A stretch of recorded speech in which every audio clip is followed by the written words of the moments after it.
Field of 68 Selection Sunday special. We're back. The three-man weave is back, invading the Field of 68. They let us back. I can't believe they did that. Seems like a risky business venture for them, but we're here to hang. Matthew's got his spinny hat on. I actually probably should be wearing mine too. I'm Jim Root. That's Kai McKeon. Matt Cox has the spinny hat.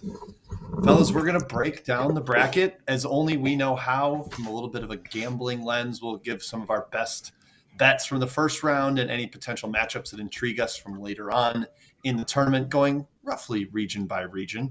Seems a reasonable way to do it. Kai, let's just get right into it, man. Let's start in the East, where number one seed overall, UConn resides. The only one seed to win their conference tournament, interestingly enough. Looking down this field, Kai, is there any particular matchup that really jumps out to you that you just wanted to bet immediately, whether from a side or a total perspective? Yes, Jim, first of all, how crazy is it? 3 Final Four teams from last year, same region. Wow. Hey, where's Miami? Oh, was Miami overrated coming into the year? Did they not make the tournament? Oh, wow. Sorry, Canes. Wow, that sucks, man. Who could have seen that coming? Three-man weave. You know what, Jim? I do have a couple games I'm targeting. First of all, BYU. BYU took 7.5 already. I think it's gone up a bit. Duquesne, no business being 11 seed. We've talked about it internally. We've talked about it on Twitter. Duquesne should not be an 11. That was clearly VCU's spot. The committee just left them there out of laziness, frankly. They'd be a dog to basically every single 12 seed and 13 seed. I just floated a theory on this. I want to get your take on it real quick. BYU was a 5 seed that was procedurally shifted to a 6 because of the Sunday stuff. And so now they're playing a team we think should be a 12. Do you think maybe do I read into that maybe, or am I giving the committee too much credit? Maybe, except I think it should be a 13. Okay. They should be a 13 seed. Yeah. So it makes you think, like, what if Temple beat UAB? Would have put Temple at a 12 seed? That would have been real eye opening. I kind of wish it would have happened. But yes, Jim, BYU. Hey, they're playing like a 6 seed right now, the Owls. Yes. The other Owls. Yeah, BYU is my, favorite bet so far. Matt, I'm on UAB as well. I know you like the Blazers. Yeah, I love UAB. 11-2 against the spread this year as underdog. Like, when you watch Andy Kennedy and this team play, I called it Diet Memphis. You would never want to lay points with this team. Like, I watched the Alcorn game, I think it was. They just completely melted against pressure. Late game execution, horrid, much like you saw Memphis melt out with many big leads this year as well. But when you put them up with expectations against a shiny object, and obviously the NCAA tournament against San Diego State, who will have some dudes, I think UAB is like the more, not to get to the dudometer, Kai, I know it's your favorite measure of Jimmy's and Joe's, but like UAB's got just as much juice in the talent, athleticism, size departments as the Aztecs. Now, coaching, I feel like I'm being disrespectful to Brian Dutcher here, but I like the matchup. I just think they play up well. Yeah, that's fair. I right before we got on, I asked Matt to sell me on this because I've been wanting to fade all the Mountain West teams, and I wasn't sure about that one. And Matt had a pretty compelling pitch. Guys, the one I love is FAU. Matt, I can't believe you're not all over your Owls here against Northwestern. Short-handed Northwestern. I'm on. Okay, good. I'm with you. They have taken money early. I think I saw 1.5 early, and it's 3 in some places now. People are in on the Owls in a tournament setting. Obviously, they were good in it last year. They won the ESPN Events Invitational on a neutral floor. Reminder there. The only team the Owls couldn't was another Owls. So that's what's wrong, Kai. A rock can't beat a rock in rock paper scissors. That's not how it works. Yeah, I'm tired of the FAU hate on Twitter. When did everybody turn against this team? Everyone's saying they shouldn't be in the tournament. I agree they're overseeded. They should be an 8 seed. They shouldn't be. They should be a 9 or 10. Frankly, I'm surprised people haven't realized this. The conference tournaments, especially late in the week, are not accounted for by the committee. They're not given equal weight. It's very likely the committee had FAU as an 8 seed before the Temple game even happened. I know they won't say it's true. Just look at the results from the last couple of years of seeding. But I love FAU. I'm going to go all the way out on a limb just so I can talk about it later. I'm going to say FAU is going to beat UConn. If it comes back in my face, who cares? Yes. Who cares if it comes back in my face? No one expects them to win. I'm rooting hard for FAU, Jim. Gosh dang it, we're going to be in Las Vegas. I can't wait to watch that game. They let us back on Field 68 for 10 minutes, and Kai's going at the Overlord Rob Doster's team, telling him he's not even going to make the second weekend. Although, the reigning champ rarely makes the second weekend. I don't have the stat on my hands right now, but Villanova 2016 did not make second weekend in 17. I can't remember if that was the case. I know it's relatively rare. Kansas did not make the second weekend last year after getting upset by Arkansas. So maybe Kai is on to something. Matt, anything further down the line? We're not even sure that. I was going to say, are we sure that UConn gets past Stetson, like the Hatters with the Belgian? Dueling dudes in the zone. Oh, yeah. I mean, I don't know. All right. I mean, looking ahead, they're going to kill him. I think that's a 26.5 point spread for a reason. I thought the Duke Vermont game was interesting, right? Like Vermont it profiles as a not the East though, right? Track that is sticking East. Brooklyn. Matt's just hopping around. This is a good bit. Matt doesn't know the outline. He doesn't know the bracket. It's perfect. This is not the East. Like the Barclays. Brooklyn is a. There's pods versus brackets, Matt. We have two different things we're dealing with here. So that's right. Because they're playing in Brooklyn does not mean they're in the East region. Hey, can I throw something else out, Jim, while Matt regathers himself, and maybe he'll agree with this one? Yeah. Drake is a team I'll be backing in the first round. Drake is a team I'm taking to the Elite Eight. Bulldogs. I'm drinking the Kool-Aid.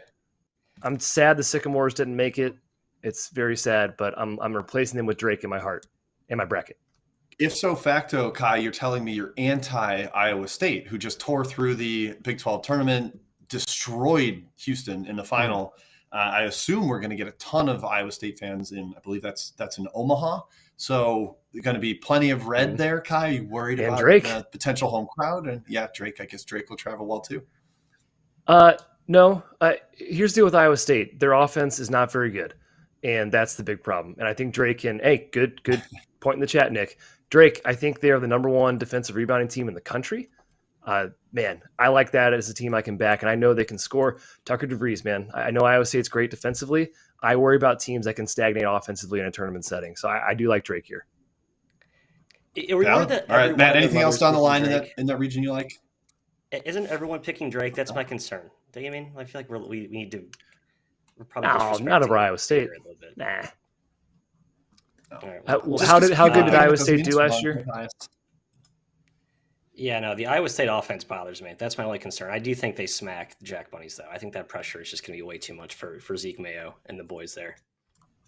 Valid. All right, well, fellas, do you have a Final Four pick? Let's do that real quick before we move over to the South region. Matt, I'm starting with you. Give me your regional final pick. Who over who to go to Phoenix? I have FAU in a rematch with Illinois, Jim. FAU taking down UConn as well, so I know it's going to be a predictable upset pick for me, but I think Illinois actually gets to the Final Four from this region. So Hart wanted to say FAU. I think it's just a little too. It's a bridge too far to actually pencil them in because UConn's still at UConn at the end of the day. So I went Illinois. That they are. Kai, what about Eastern McKeon? I don't understand this comment from Corey that the Big 12 doesn't play defense. They have the best two defensive teams in the country, Corey. Wake up, Corey. I'm taking Auburn over Drake, Jim. Auburn's a top 5 team in KenPom. They're a 4 seed. They're severely underseeded. I thought they should have been a 3. The quality wins held them back, but here they are. Auburn is going to make the Final Four. All right. This will be the only lunatic show that doesn't have anybody picking UConn into the Final Four because I'm going Illinois over Auburn. Good. So I think that, Auburn, I think it's a tough matchup for UConn, a top 5 KenPom team in the Sweet 16. Not an ideal draw for them. All right, let's shift over to the South, home of Houston. Kai, one of those aforementioned excellent defensive teams from the Big 12. Other highly ranked teams, Marquette, Duke. Matthew, we're finally going to allow you to talk Duke Vermont in this region. Kentucky, obviously a team people love to discuss. But Matt, I'm going to you first in terms of first round matchups or totals. Anything you're liking to bet in the opening round there in the South region? I think the Kentucky-Oakland matchup was a fun. I think you saw some Twitter discourse like, ooh, Oakland, funky zone, really good coach. They've proven they can play against big boys. We saw them now kind of good efforts against their 2 Power 6, Ohio State and Illinois as well. But I think the line was too short when it opened. It was 12.5, got bet up to 13.5. I see some people taking 14. There's a fun tug of war there. I think stylistically you could argue that the oddity, Kai, the uniqueness of Oakland, the veteran presence that they have, Rocket Watts, I know Jim's boy, making a return to the dance, but Kentucky's just going when Stay on the sideline, Rocket. Stay on the sideline, Rocket. That's what I say. We noticed a little bit of a Ewing theory developing late with DQ Cole playing some point guards. So yeah, I think this line is a little too short. I think it should be closer to 15. Hoping the market sees it the same way, and I can kind of swipe in there with a little right left counter with my Grizz and Greg Campy and co. Yeah, I'm taking Oakland to the against the spread. Not to beat them, not to beat Kentucky, but I think they can hang around, man. They played a really tough schedule. They hung with Ohio State. They hung with Illinois. They hung with Drake. They beat Xavier at Xavier. That's really hard to do. Ask most Big East teams. They didn't really hang with Michigan State. They did for a half, though. They have a lot of talent. They have two legit bigs in Conway and Townsend. They have legit guards as well. They have a legit coach in Greg Campy.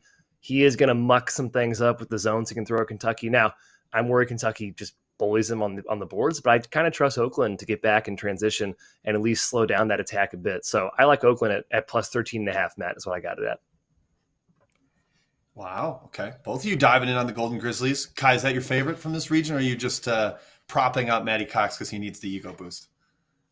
No, let's see here, Jim. The whole world's going to take James Madison, and I said this. It doesn't mean it's wrong. Remember the year Minnesota, Middle Tennessee played? Middle Tennessee 12-5. Middle Tennessee was a favorite.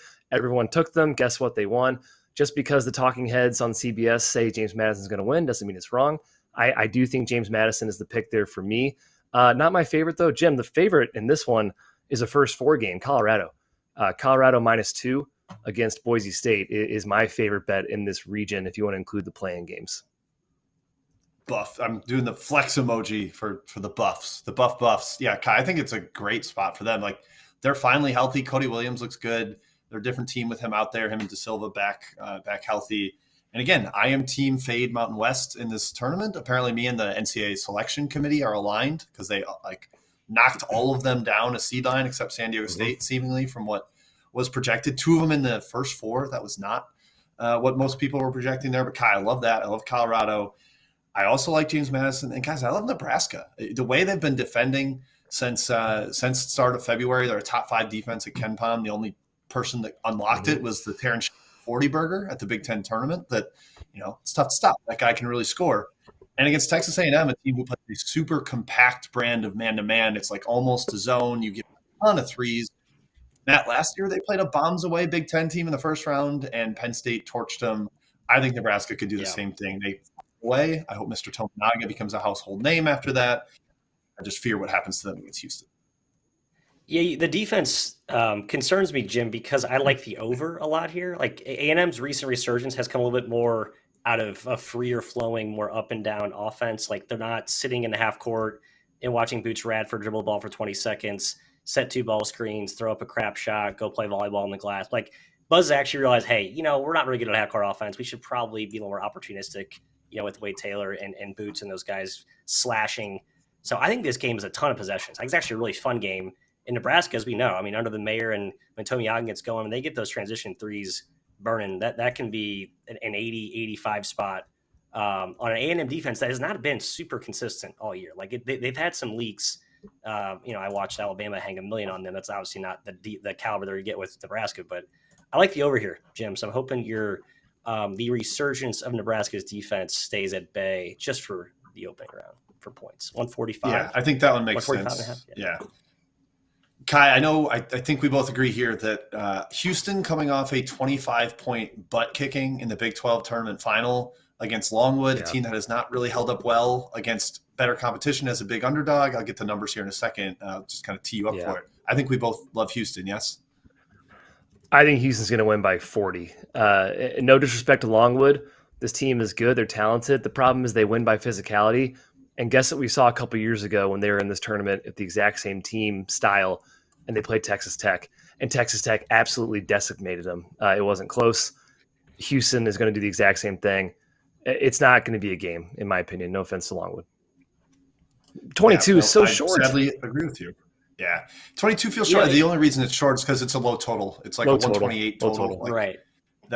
But like, why is this not 80 to 45? That's kind of where this number immediately went to in my head.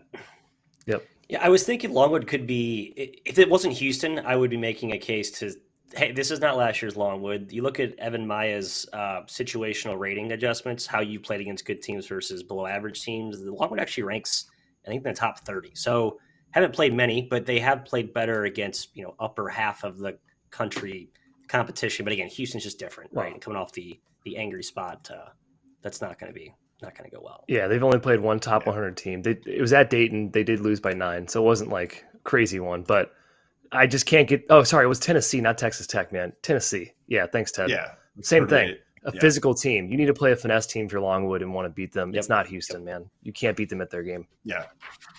Quick side gambling story. That was the year I bet the biggest blowout under 38.5, and Longwood lost by 38. It hung on by a half point. So I was glued into the end of that game. I love that bet every year. I'll be playing probably the over this year. It's more fun to root for the over in a giant blowout, but it's better. Because, Kai, you can win it early. If the other one you can't win until they're all done. It's the classic under versus over dilemma. Under versus over dilemma. That's right. Yeah. Anything further down the line for you in this region, Kai? Any matchups that you think are appealing in like the second round or the Sweet 16, a potential upset? I know you love Drake in the other region. Where are you at here? Jim, I could be talking out of my ass here, as I often do, but I'm pretty sure this still holds that a play-in team has never not made the Sweet 16. Is that right? I think they've playing teams always won in the first round. I don't think because last year I don't think one made the Sweet 16, but somebody always wins in that round of 64. Then last year might have been the first year they didn't win the Sweet 16 or make the Sweet 16. I really think that was a thing for a while. My point is, I think Colorado, if they beat Boise, can get past Florida, unfortunately with the hand locked in injury, and then can get past Marquette as well. Marquette, man, it would suck to see them go out early again, but I don't know. I kind of have a feeling about Colorado. I do like Kentucky to make the Elite Eight. That's going to be a popular pick. Jim, NC State, DJ Burns, Oglesby, T.O. called him a refrigerator with ballerina feet. Fantastic description by T.O. You like NC State, Matt? I think Texas Tech's going to get him, but I do. I don't mind. I stand with my guy T.O. I just feel bad for T.O. because there's no one on the ACC island with him. One, Brad Brownell, obviously. And there are coaches, there's Twitter folks out there. I feel like that's a one-sided, as it should probably be one-sided. I stand with T.O. in this matchup. I think NC State's kind of a good team. I hope they have some gas left from that insane run. But, even the last regular season game at North Carolina, they ended up losing, I think, by 12 or something. But they're up 8.5, and when the talent and shot making is going, you kind of have that punch of physicality up front with Burnsy, especially against Texas Tech's front line, which – a little bit brittle, as we know this year, right? This is not a typical Grant McCaslin, gritty, bruising North Texas type team. It's an offensive type of team, right? So I think this gets into like a higher, people have actually betting this under to 144. I feel like the overs are good. I think it's a higher possession game that will favor NC State with the way they're playing offense right now. So I like the pack. We keep riding the wave. Yeah, I like the over there a lot, Matt. I think there's going to be efficiency on both ends. Like, I don't really think, especially if Washington's still banged up for Texas Tech, you can't guard Burns one-on-one. And he's such a good passer now. Like, that's how he was just torturing teams in the ACC tournament, getting open jumpers. Guys were driving closeouts. Washington's also their best rim protector. So that's, you need him in there. And the other side, Texas Tech has been willing to play a 70-possession game. Like, it's not a McCaslin team where, like, they have to play 60, only walk it up. And they can score. They got shooters all over. They play 2 point guards pretty much at all times. I like the over there quite a bit. Looking forward, Maddie, do your Duke Blue Devils even make it past James Madison, or do they at least get to Houston where they show off their physical softness and get punked by the Cougars? Yeah, I think they arrived to Houston, but then they step into the light against Houston, and we see them for who they really are and who they've been exposed for in key moments in big games against big-bodied teams this year. So, yeah, I have little longevity, very little hope in terms of the runway for Duke beyond the second weekend, Kai. I just don't see. I think Vermont they'll be fine with, right? Like, Vermont just doesn't really scare me this year. Vermont and Colgate, two, perennial programs that just don't have that same juice this season from what I've watched. So that doesn't bother me. I definitely agree with Colgate. I don't know about Vermont, man. I still think this team's pretty good. They can guard, but I don't think they can score. They wanted UNI. They competed with Maryland. I know Maryland's not good, but it was at Maryland. They lost by 10 at Providence. This team's not bad. And, man, they're well coached, and they're top 5 in experience in the country. I think Vermont could actually keep this one pretty close. Their spreads are usually within double digits when they're in the tournament. This is a bit of an outlier than normal for Vermont. And they're not really that ranked that low either. Excuse me. I'm looking at last year. They beat Yale. I'm sorry. I was on the wrong page. Point stands. They beat some good teams. Yeah, Go waiting ahead. to see if Loretto comes back for them. He's been hurt, banged up. They did get Hurley back. He had some huge shots in the final against UMass Lowell to get them there. We'll go Final Four picks here, guys. Matt, going to you. It doesn't sound like you have a lot of faith in the Dukies. So where does that mean you're going to take this? Are you going chalk with Houston or going crazy with? I guess you're probably going to pick Kentucky. That's my guess. Yeah, my current version V1, Jim. So yeah, we'll have a few versions before it officially goes live. I have Kentucky as of this moment in time. I do. Kentucky Marquette I stared at for a while. I feel like from a bracket strategy perspective, I think I'm going to go with Kentucky here. Valid. All right, Kai, to you. I'm taking Houston, man. I'm riding with the Cougs. I've liked them all year. I'm hoping they make it this time. The injuries are such a shame.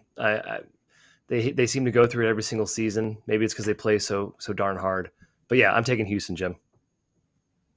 Okay, I'm going with Houston as well. I bummed about last year's upset against a nuclear offensive team in Miami, but I think they get there this year. And I think I have them over Texas Tech in the Elite Eight. I'm trusting the Grant McCaslins. Hopefully they get healthier, Washington and Darian Williams. They need both of those guys out there to be the best version of themselves.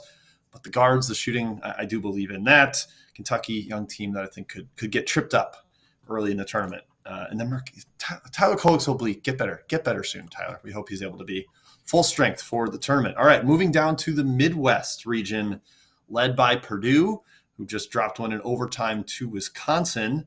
Also got Tennessee and Dalton Connect, the rejuvenated Rick Barnes offense. Gonzaga, Kansas. Kai, this is Maui reincarnate. Those four teams were all in Maui this year. The only one missing is Marquette. Wow. And the new insertion is Creighton, a different Big East team, highly seeded.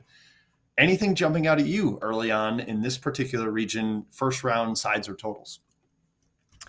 Jim, I think we talked about it. You, me, and old Matthew. We like TCU a lot against Utah State. Hey, no disrespect to the Aggies. They had a great season. I worry about them and New Mexico. Haven't played a Power 6 conference team all season. I'm not a mid-major hater. I believe both of these teams are very, very good. Heck, I think most Mountain West teams are underseeded in this tournament besides San Diego State, but I think TCU is a good matchup for Utah State. So I do like them here at, gosh, I got 3.5. I'm not sure what it's at right now. I thought I got up to 4, but maybe it's come down a bit, Jim. Yeah, let's see. I'm pulling it up right now, Kai. I'm looking at 3 right now. So yeah, I would take 3. I mean, this is a physical front line with a lot of options, especially with Ernest Uday back in there. He missed a few games. Matt, we seem to think he was pretty important for them just from the rebounding standpoint, and to battle great Asabor in the post, you need guys that can absorb some contact and get beat up down there. This is another Mountain West team I'm fading. So, yeah, TCU for me. Matthias, what about you? What's your favorite first-round bet here from the Midwest? No, I agree. As you talk through this, I'm sort of having the epiphany, like, yeah, I need to bet TCU. I don't know if I want to lay 3 because I've been a little bit lukewarm on TCU for most of the season. But, like, the Utah State, Danny Sprinkle, 1 foot out the door. Is he coaching at Utah State next year? Unlikely. That kind of stuff does make me want to run to the counter to fade a team that, coach may not be all the way locked and dialed for this preparation. I know some of their fans are frustrated. They don't run as many set plays as they did in the beginning of the year, like kind of it's implying that Sprinkle's sort of not checked out, but maybe not unveiling his entire playbook of options. All that aside, which is mostly nonsensical, I do lean TCU. Other one real quick here, Jim, which I think we all agree on. Quack, quack, quack. The Oregon Duckies, currently a pick right now. I like Oregon. One of 2 11 versus 6 matchups where I think we can agree the better team may be the team that's not seeded higher. No, I don't agree with the other one, because the other one you're going to say is New Mexico, correct? You Clemson guy? Yeah, come on, Jim. I'm a Clemson guy. Me and T.O. Sign up. Let's go, T.O. The Orange Tigers. We're fighting. They're their best when they're not at home. Yeah, we're fine. I get to fade them on West team. I'm excited about it. That's the next region. We won't jump ahead. I know, Matt. I like Oregon. I know Kai does too. Dana Altman is 15-6-1 against the spread in the tournament. He is a March maestro. He broke out a bunch of his changing defenses for the Pac-12 tournament. It almost seemed like he was slow playing that this year, like a lot of man-to-man stuff. And they did have a lot of guys in and out of the lineup. But they get a lot of vibes of 2019, Kai. I think you brought this up on a different show. Team that made a run to the Pac-12 championship, gets in as a double-digit seed. now they get a pretty decent matchup where it's not some like overpowering 6 seed. It's a well-coached, but not ultimately NBA caliber talented. You could argue Oregon's got the better roster, and they've got a veteran postseason coach. So yeah, I like Oregon. I think they could give Creighton trouble in the second round too. Yeah, it's the weakest 6 seed. It's one of the weaker at-large teams in the country. Per KenPom, no offense to the Gamecock fans in the chat, they're number 2 in luck in KenPom. They've gotten blown out a few games. They've had a great season. I think they're vulnerable, though, against Oregon for sure, Jim.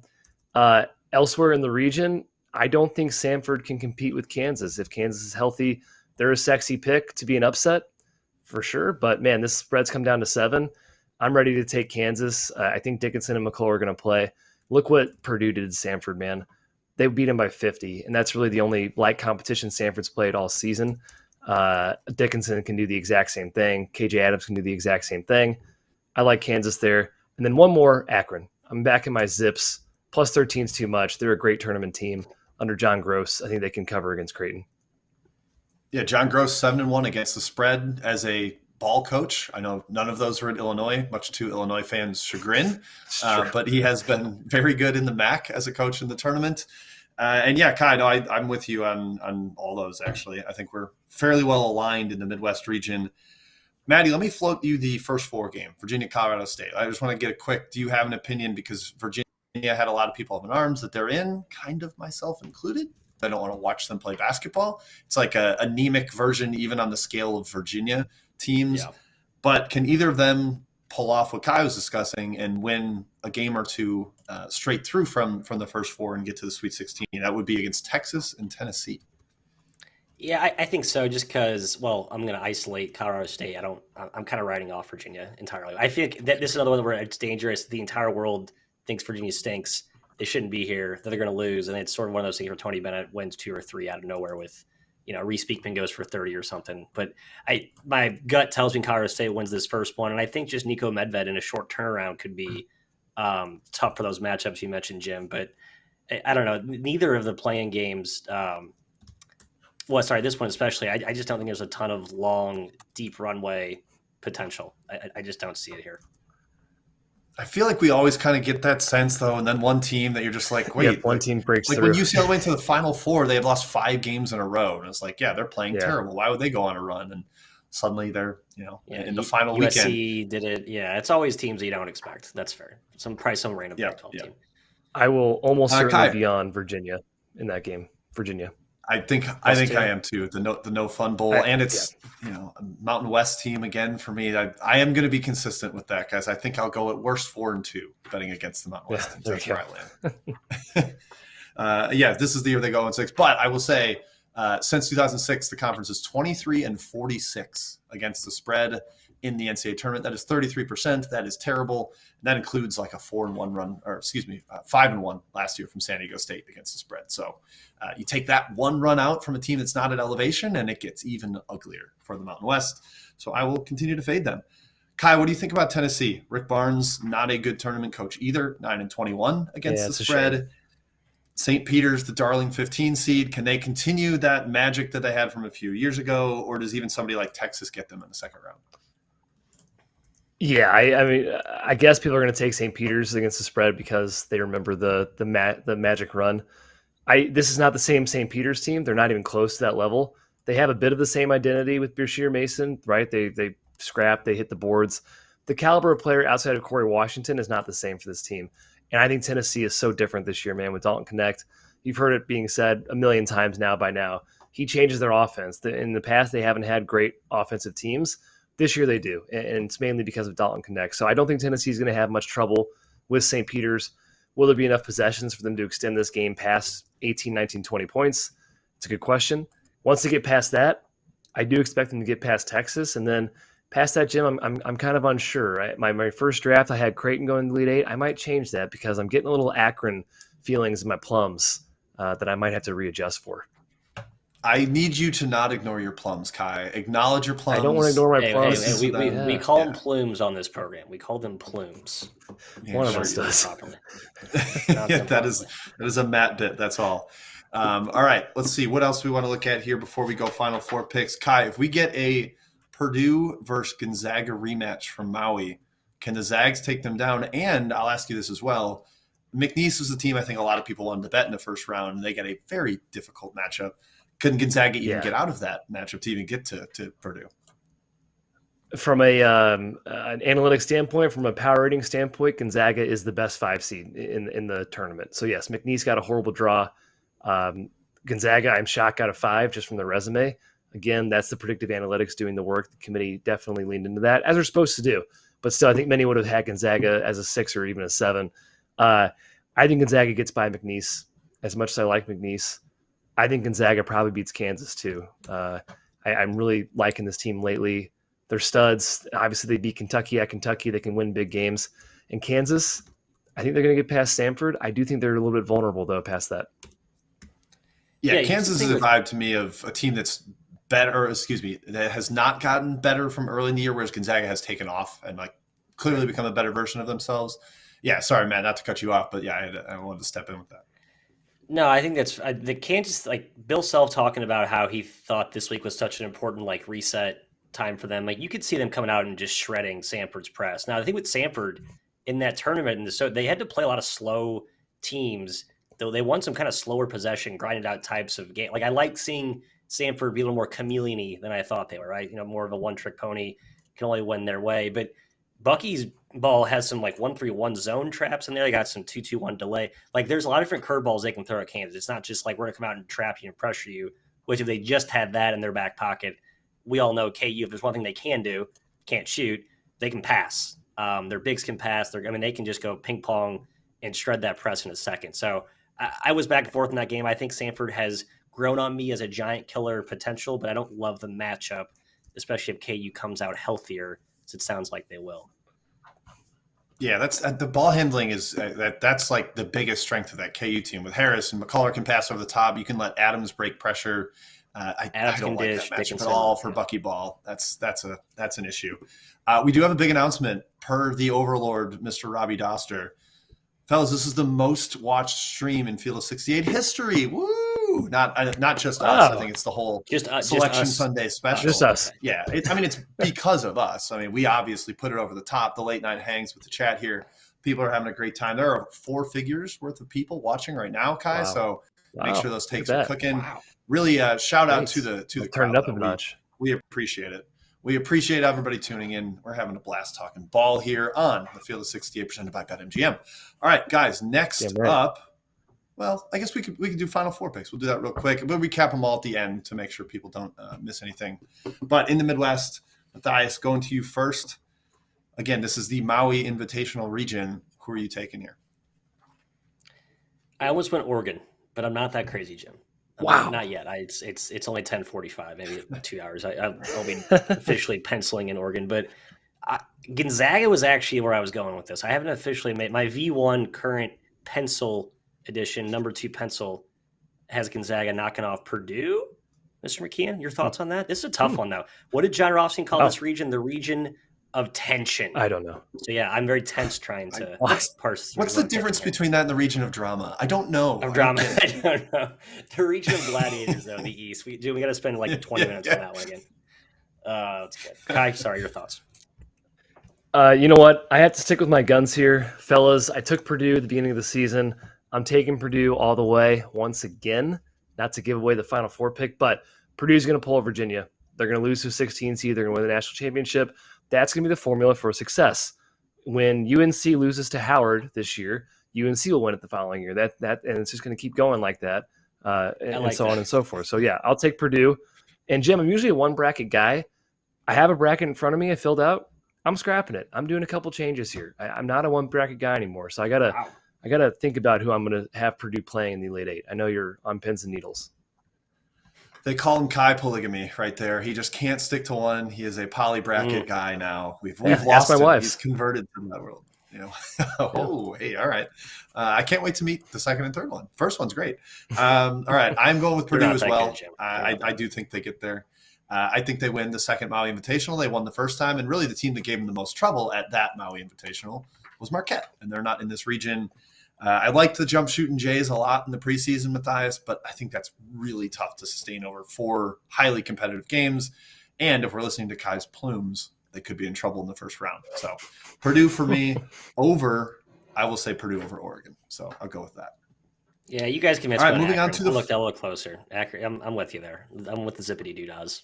Plus 13. They're a gnat. They're a gnat. You got to swat them away. They're just going to hang around the whole time. All right, over to the West. Again, I don't remember what John Rothstein called this region, Matt. So feel free to tip me off on that one. The region of drama, Jim. This is sort of the sister region to the Midwest, if we're calling the drama and tension regions cousins of sorts. Yeah. Good. So, okay. Good. So, yeah, led by North Carolina, the 1 seed at the top. I know there was tension of whether Iowa State would get there. Nope, North Carolina is the final 1 seed. Arizona, the Tommy Lloyd tournament foibles aside, down there at the 2 seed. You got Baylor, Alabama, 2 very heavy offensive teams. Kai, what jumped out to you here in the first round? I know we already kind of hinted at a potential you guys liking New Mexico over Clemson that I resist, but is that the game you want to highlight, or is there anything else that you are zeroing in on? No, while I like them, Jim, I'm not sure I love them at like -2. Like I said, with Utah State, they have not played a Power 6 team all season. That worries me. However, I like them because they have 3 guards that can create and do whatever they want on a basketball court. Dent, Mashburn, House. You have one guy like that in March. We all know the heroes that are sung every single year in the tournament. You're great. You're in great shape. This team has 3. I think New Mexico's in a great shape to make a huge run. I would not be surprised if they did a surprise Elite 8 run. I think they can beat Clemson. They're going to be favored, obviously. By the way, the committee, horrible job if the 11 seed is favored over the 6 seed. It doesn't make any sense. The committee needs to have a little bit more perspective than that. In predictive analytics, New Mexico should have been a 9 at the very least. It's crazy. But Jim, favorite bet in this region? This region is the one I don't love the most. I'll probably go with Dayton. And my Flyers are getting doubted by everybody. I've seen the hate. I still really like Dayton. I think Deron Holmes is a matchup nightmare for just about anybody that hasn't seen him, that hasn't played against him. And I think they can get it done against Nevada and give Arizona quite the scare. Matt, I have a trivia question for you. I hate trivia. No, go. Let's go. No, it kind of answers itself. But what do Purdue, Illinois, James Madison, and New Mexico all have in common? Stumped. Enlighten me. They are undefeated on neutral floors this season. New Mexico 8-0 on neutral courts this season. Would seem to bode well, Kai, because I think they play these on neutral floors. These NCAA tournament games. That's how it works. Matt, are you backing Mr. McKeon and the Lobos, despite them being an elevation team, not playing an elevation? Yeah, I mean, it's one of the couple teams actually from the Mountain West that have performed pretty well outside of home. Like we talked about how important home court advantage has been in that conference. We've also opined that that's what makes them largely inflated in their value, and they come into the tournament and they have letdowns, as we've seen multiple years. I think New Mexico is one of those teams that's proven they can win away from their home gym. Yeah, their home gym is awesome, but the neutral thing you mentioned, Jim, and they didn't play any Power 6. They played a lot of really good mid-majors, and they beat a lot of really good majors by, handily. And Clemson just doesn't scare me. Honestly, all of their resume weight is baked in like the non-conference when they caught teams at the right time. I just think there is such a massive speed discrepancy from the backcourts in this game. Now Clemson's going to have to pack it in, and you're going to have to make New Mexico make shots from the top in this one, Kai. I still think the talent wins out. I like my Lobos. I think they're hot right now. Their defense, they're guarding. Strong foundation backbone there as well. Yeah, absolutely. Jim, I forgot I had a total in here. You probably agree with this. Alabama Charleston over. I don't care what the total is. I see it's 168. It's going to be 80 possessions. It's going to be an over bet for me. 70 yeah, I'm with you on that too. Yeah. There's going to be the Ken Palm projection is 74 attempted. possessions. Yeah, it's going over 74 possessions. There's no way it's only 74. That would stun me if it's not 80. I think it's going to go way up there. Charleston just played that neutral site tournament that slowed down in the muck in the CAA, and now it's like, oh, you get to play Alabama that wants to shoot in the first 8 seconds, and you're going to get to play zippity doodah with them. I think that has a big-time snowball effect in the pace, and we know the Alabama defense is not good. So, yeah, Kai, very much aligned on that total with you on that over. Let's see, what else do I like in that region? Guys, I like Baylor. I just think they eventually overwhelm Colgate. Matt, you hinted at it when we talked Vermont, potentially not as good of a version of Colgate. Their whole angle this year is dominance in the paint with 2 big guys, Keegan Records and Jeff Woodward. They come at you in waves inside. I think Baylor can handle that with Yves Misi and Josh Ojenwuna. They're going to be all right with that size. And the backcourt, the wings of Colgate, just not the same pop. They don't have the same three-point shooting to keep up with teams. I think Baylor can kind of overwhelm them there despite laying double digits. Kai, what about Dayton, Nevada? This is another Mountain West team that I was looking to fade before the tournament. Steve Alford is 6-11 against the spread in NCAA tournament games. But Dayton's kind of been a tough egg to crack, a tough nut to crack down the stretch here. Javon Bennett had his thumb injury but returned. Are you going to fly with the Flyers against the Wolfpack? Yeah. I like the Flyers, man. I like the way they defend. They don't foul. Nevada takes advantage of that. They get to the free throw line. That's one of the main ways they score. Am I a little bit worried that Nevada might have a semblance of a matchup for Deron Holmes in that they have so many wings and big guys that can kind of throw at him a little bit? But I think Holmes is kind of matchup proof. He is an advantage on in every matchup. Doesn't matter who he plays. I love the Dayton guards, the experience. I really think they are cohesive, and you've already proven it with your what you said about them on a neutral floor this year. They've been fantastic. You talked about New Mexico 8-0. Dayton, I remember their games against LSU, St. John's, even Houston. I was impressed early on in the season. I think they can beat Nevada. I will be taking them against the spread. Yeah, kind of a tough spot. Matt, fade them. Fade the Mountain West with us. Come on. Hey, but this game's at altitude. There's no spots here. What? This is valid. This is valid. Kai, Mountain West, why are we saying they're fadeable? Because they play all their home games and they get inflated because they played altitude. Well, this game is in altitude at Salt Lake City. Kind of a tough spot for Dayton, I think, travel-wise. And that doesn't mean like it's worth a point. The fans will travel, though. It's a great fan base. Fans will. Oh, yeah, great. One of the best fan bases there is. But even Steve Alford said, like, yeah, we love the draw. Like, we'll have a huge showing there. It's easy to get to for them. And, yeah, they're kind of in that comfy altitude. No, it's not like it's 7,000 or 8,000 feet, but it's still, I think that does matter. Funny, Dayton was supposed to play in Vegas to the UNLV game, but that was canceled, I believe, right? So there's a chance they could have at least gotten this experience flying out west and playing in the desert, but that never came to pass, obviously. But I like Nevada. I've been kind of out in the pack all year, Jim. I just think they win this game. Yeah, I do think it matters that it is at elevation. So that's a valid point, Matthew. Kai, whatever you want to, you can. Yeah, I'm biased. I have a future on Dayton that I took too early. So, okay, I'm a little bit biased. But, Jim, I wanted to say, I've been thinking about this. I've been staring at the spreads. I'm going to probably be on Long Beach State. I think 20 is a lot. I can kind of see Arizona playing with their food a little bit in round one. And I think Long Beach State with the Dan Monson angle, right? He's fired technically, mutual parting ways. I don't know. They got some juice. And, Jim, you watched the game against Irvine. They're pretty talented, man. I mean, this team we expected to compete in the Big West in the preseason. I think 20 points is a lot, even though it is Arizona, a team that I like a lot and expect to go to the Final Four from this region. Here's the problem with the Beach, Jim, is we watch the Beach play.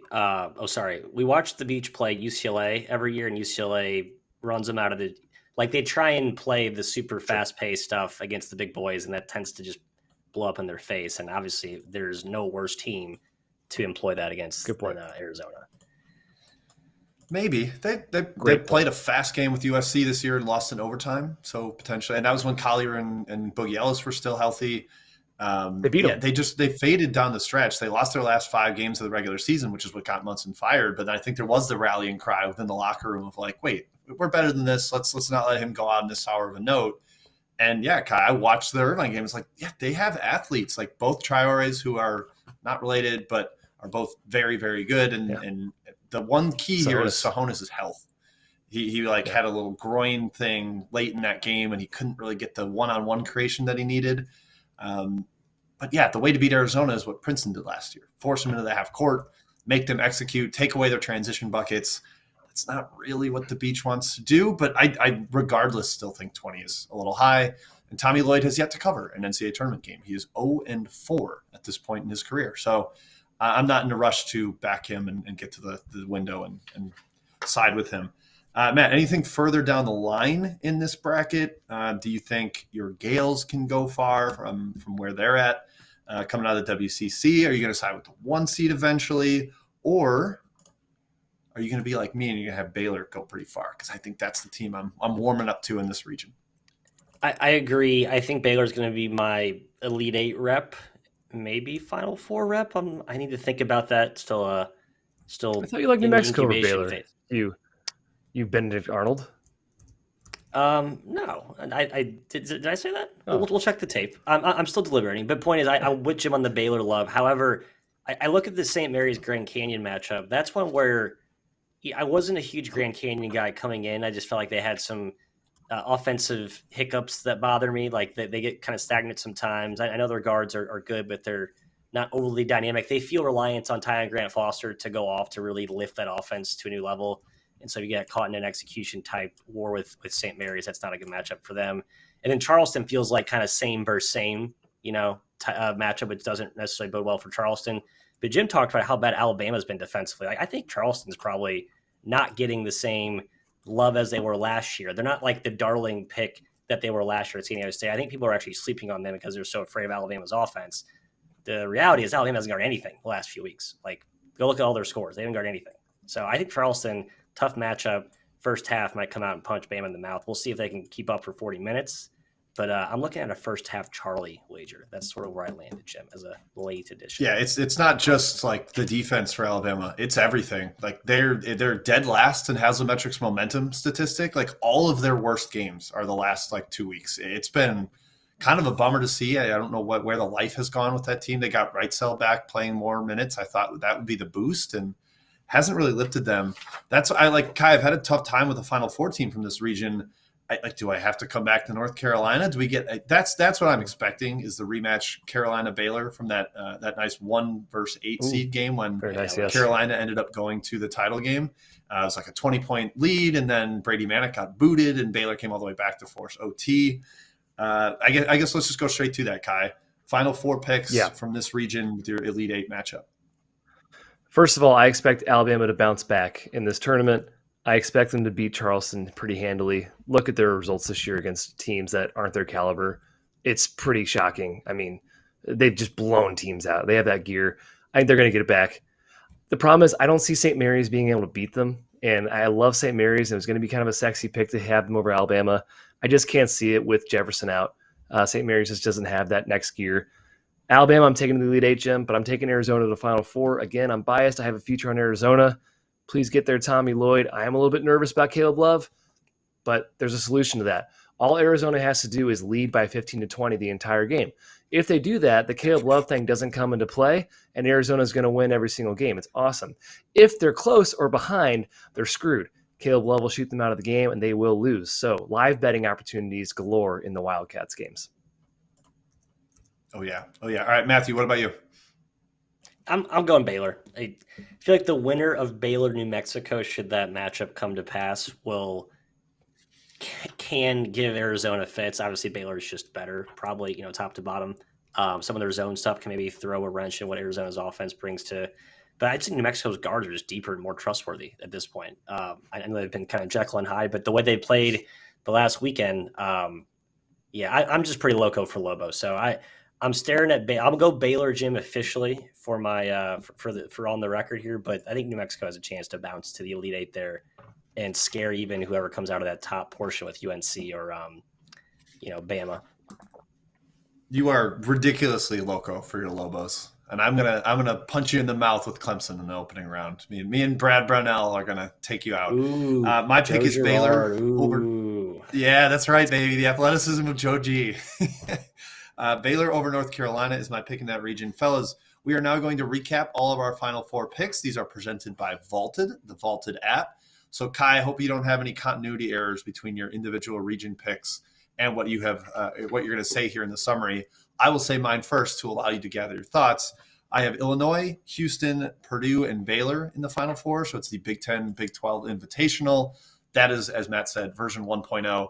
It is only 5 hours after the selection show. I have a lot more research to do. Could potentially change, but that's where I'm at right now. Again, Final Four picks presented by Vaulted. Kai, what do you got? All right. Auburn, Arizona, Houston, Purdue. So we got a 4 seed, a 2 seed, and 2 1 seeds, Jim. There you go. Beautiful. Matthew? Illinois. I'm with you on that one, Jim. Baylor. Kentucky? Question mark? And I said Gonzaga. I am going to stick with Gonzaga in the Midwest. I'm going to do it. I like Gonzaga as more of a Cinderella-y, even though they're a 5 seed. It's funny because there's a month ago we're like, oh, hey, Gonzaga's a 10 seed.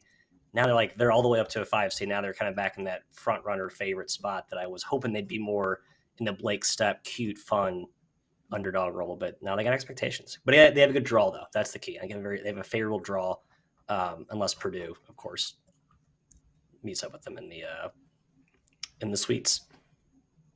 I love the idea that we've like the whole talk most of the year has been 3 teams have separated from the field, and Matt's just throwing them all out. He's dumping them out into the trash. None of those 3 teams are making the Final Four, says Matthew Replaceable. Cox.